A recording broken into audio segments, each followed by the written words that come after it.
Franca, I don't know if you want to react to the report we just watched by Alfreda Ambebasi, where she talked about global standards, 4.6 GDP to be allocated to the education sector.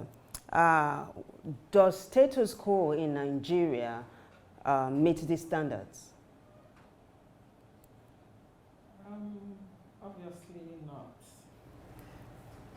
There's always been a deficit in the provision for the sector, the educational sector, compared to the UNESCO expectation of which is global standard.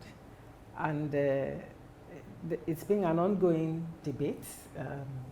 Various sectors of the economy have looked into that, and we're aware that just as it was said, there's still yet a lot to be done in that space in terms of making money available to be able to meet up with the needs of the education sector.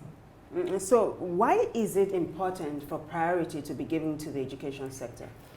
Simply because that is the sector that develops the manpower that the economy requires to grow. That is the sector that that takes care of the human resource, which is very critical for development of the industry. We all know that over the years, there's just been that discrepancy in the quality of graduates and what the school system provides in relation to their productivity in the economic sector. When we say that, we are talking about the putting them to work. There is an ongoing issue about not having competent skills to serve the industry, and that's coming from inadequate funding of the educational system. So there's a direct impact on the economy. Yes, you sort of answered my next question because I was going to ask, how does effective budgeting and allocation impact the quality of education in Nigerian schools? But there's something though which I know you are aware of, incorporating arts and sports into education and all of that, which I know is part of your experience. Is that an important angle as well that must be looked into? Well, by that, I guess you are talking about the vocational education, because that's where it sits. Yes. Okay, obviously we know that because the academic format of our curriculum hasn't adequately provided for the needs of our society, both socially and economically. And it hasn't enabled the true talents of individuals to be exhibited. Okay, so coming to that question, it is very needful to critically look into the infusion of vocational curriculum into the standard educational system so that it can create the total person. And so you know people's talents are harnessed, and that would also be needful for economic development. Okay, let's talk about proper allocation of funds.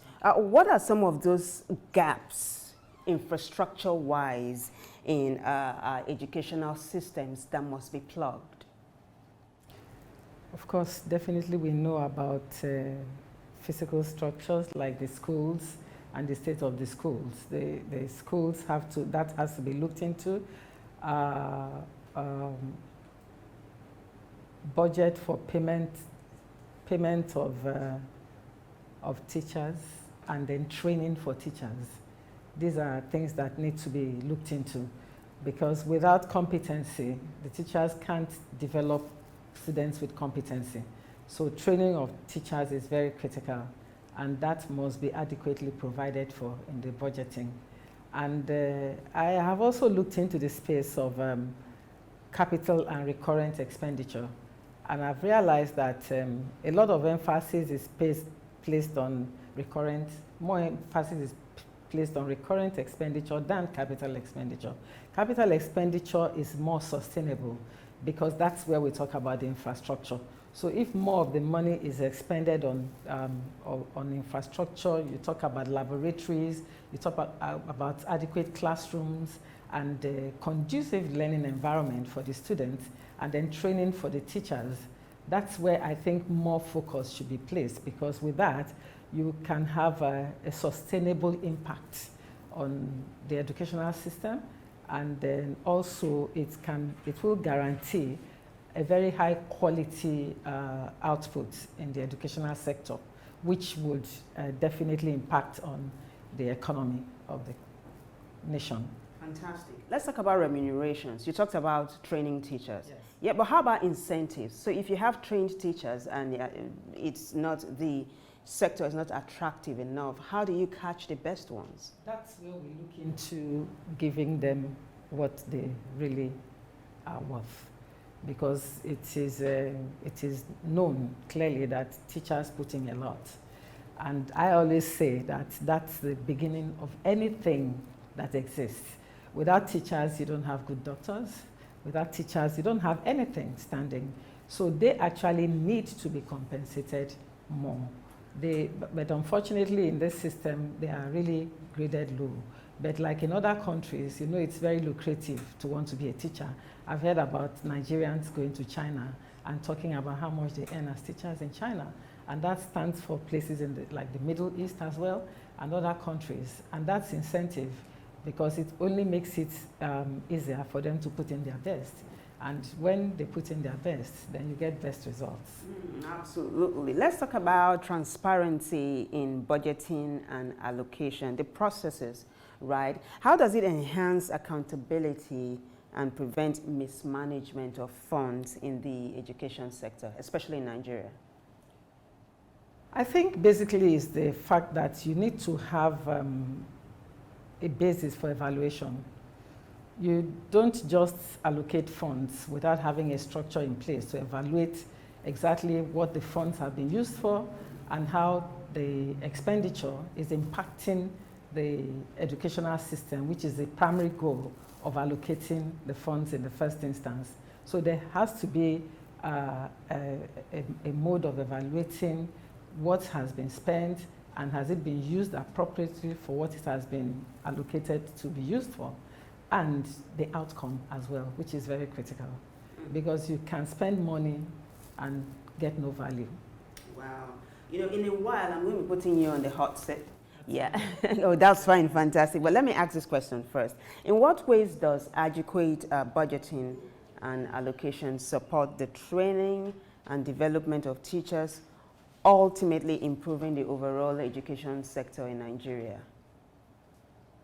Basically, training is training.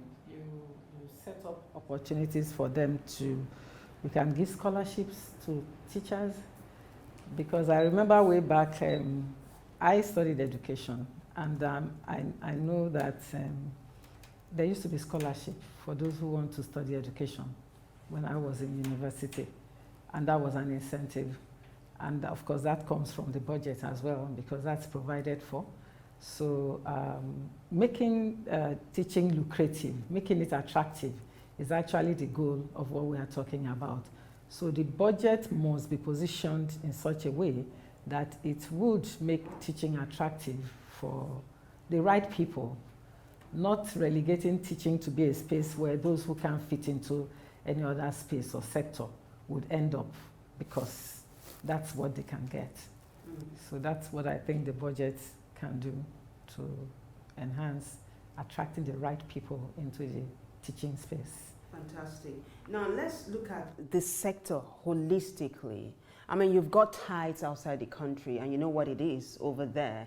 What is it that is done in other climes that we do not do here? What do you think? I mean, I'm asking you to make recommendations now. What should be imported into our education sector to improve that sector?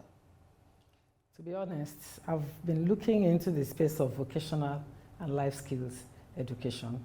I think that is what is really lacking in the system, because I have looked into the global space, and I know that countries that are doing well have quite a lot they are doing in the vocational space. I've looked into the Middle East. We know about China. The vocational education is actually infused into the Chinese curriculum right from primary school. And it is calibrated in stages that empowers you to be able to own your own business or do things for yourself without necessarily being a graduate. So I think that's what model we need to bring in here, where we infuse vocational curriculum into our regular schooling system that enables people to learn skills which they can actually use as empowerment. So at the same time as they are getting the regular academic qualification, so that when they are done and there is nothing for them to do, they have a fallback. So I look at that in the space of empowerment and employability, because the critical problem is employability. So here you have graduates who finish from universities and they can actually not function properly in the workspace. So what is the problem? The problem is what they need to function in the workspace is lacking in the schooling curriculum.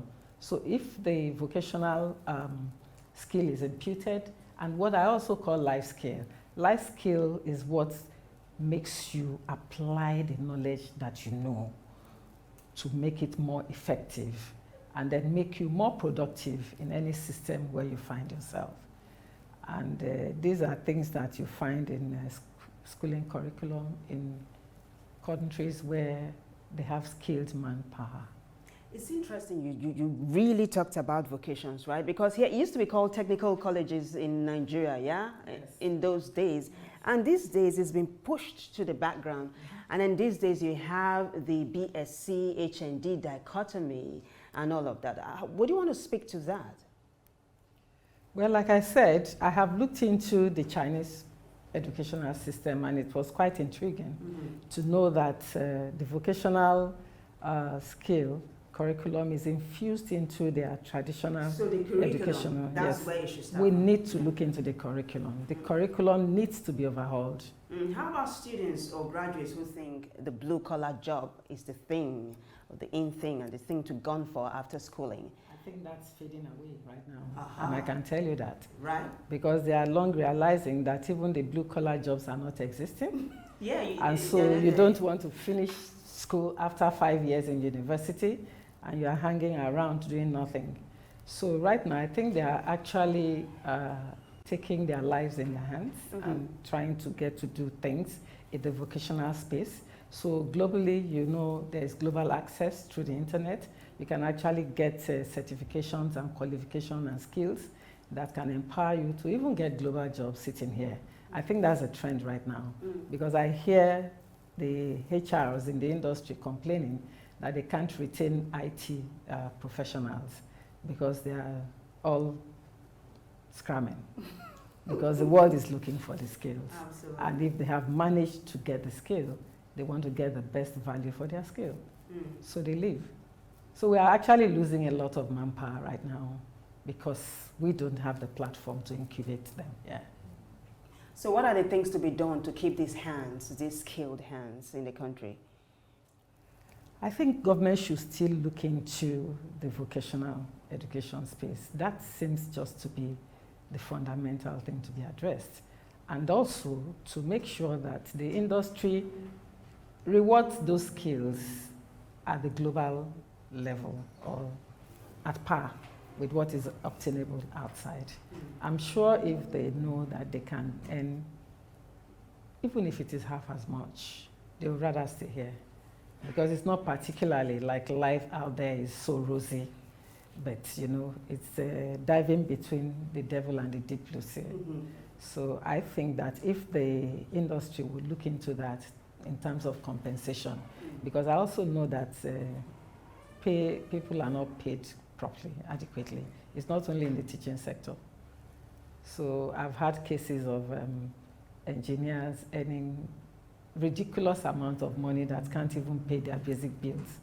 So I don't know if government is going to be able to intervene with I hear about the minimum wage stuff, and I don't know how that can happen, but there just has to be a means of recalibrating the wage system so that the job will be attractive for the young people to stay here and work.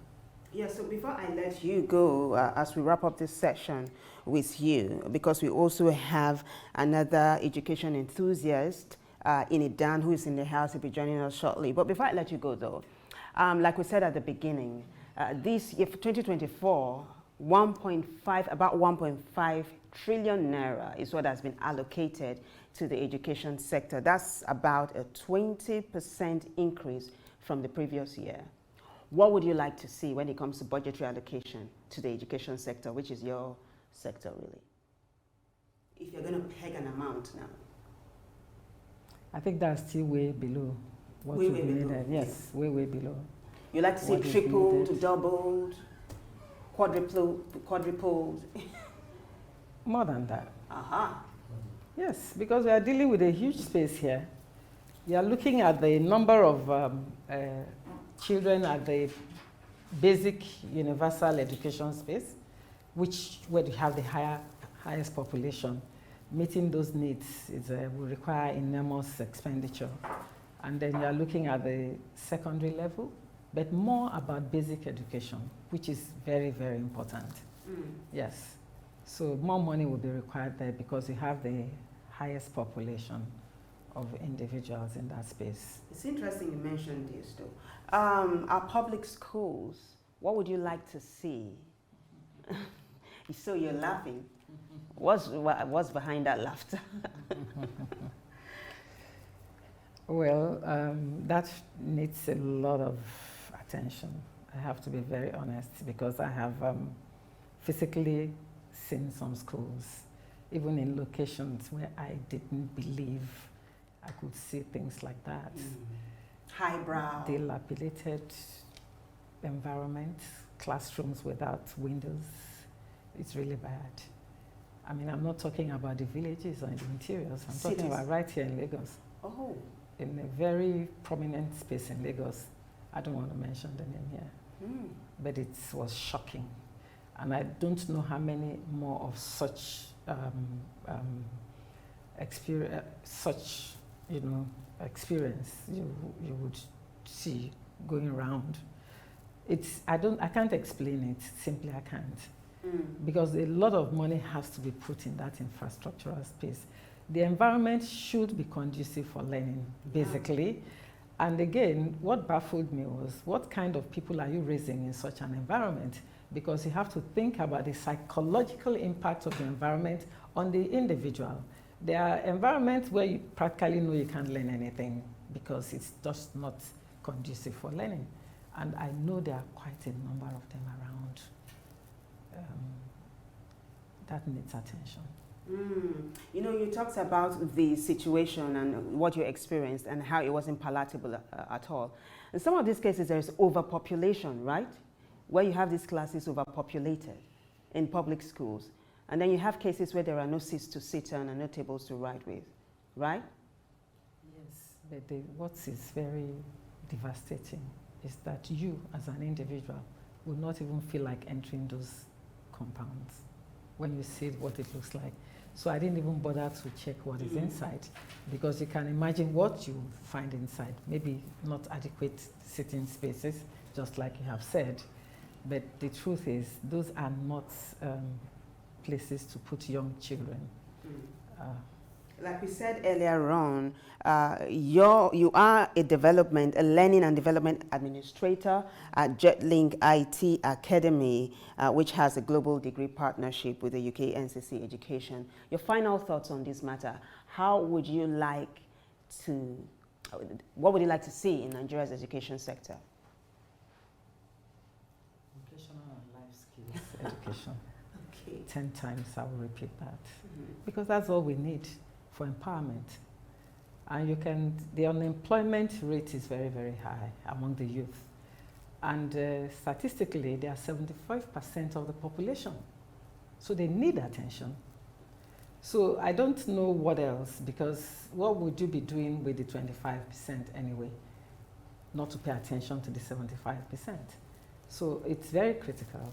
And there are more, you find out that in the space of these young people, they are more creative. They want to do things for themselves. And that's vocational.